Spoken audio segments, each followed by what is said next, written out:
আসসালামু আলাইকুম প্রিয় ভাই ও বোনেরা, আজকের ভিডিওতে আমরা আলোচনা করব আল্লাহর রহমত কতটা অসীম এবং কেন আমাদের হতাশ হওয়া উচিত নয়। কোরআনে আল্লাহ তাআলা বলেছেন, আল্লাহর রহমত থেকে নিরাশ হয়ো না, নিশ্চয়ই আল্লাহ সব গুনাহ মাফ করে দেন। এই আয়াত থেকে আমরা শিখি, যত বড় গুনাহই হোক না কেন, যদি আমরা তাওবা করি আল্লাহ মাফ করে দেবেন।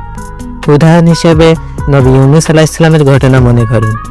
যখন তিনি মাছের পেটের ভেতরে বন্দী হলেন, তখন তিনি আল্লাহকে ডাকলেন, লা ইলাহা ইল্লা আনতা সুবহানাকা ইন্নী কুনতু মিনাজ জালিমিন। এই দোয়া আল্লাহ কবুল করলেন এবং তাকে মুক্তি দিলেন।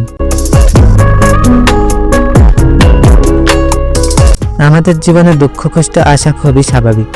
হয়তো আমরা চাকরি হারালাম, পরীক্ষায় ব্যর্থ হলাম, বা পরিবারের সমস্যা চলছে, কিন্তু মনে রাখবেন এগুলো আসলে আল্লাহর পরীক্ষা।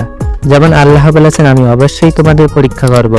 কিছুটা ভয়, ক্ষুধা, ধন সম্পদের ক্ষতি, জীবন ও ফসলের ক্ষতি দিয়ে, আর ধৈর্যশীলদের জন্য রয়েছে সুসংবাদ।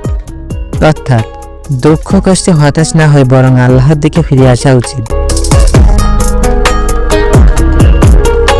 রাসূলুল্লাহ সাল্লাল্লাহু আলাইহি ওয়াসাল্লাম বলেছেন, আল্লাহ যখন কাউকে ভালোবাসেন তখন তাকে পরীক্ষার মধ্যে ফেলেন। তাহলে বুঝতেই পারছেন, কষ্ট আসলে আল্লাহর ভালোবাসার একটি নিদর্শন।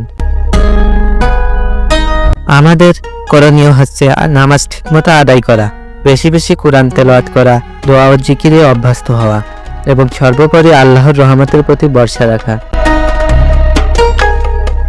প্রিয় ভাই ও বোনেরা, পৃথিবীর কোনো কষ্টই স্থায়ী নয়। আল্লাহর রহমত আকাশ জমিনের চেয়েও বড়, তাই কখনো হতাশ হবেন না।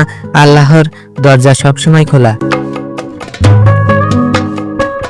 আজকের ভিডিও এখানেই শেষ করছি। ভিডিওটি ভালো লাগলে লাইক, শেয়ার এবং চ্যানেলটি সাবস্ক্রাইব করতে ভুলবেন না।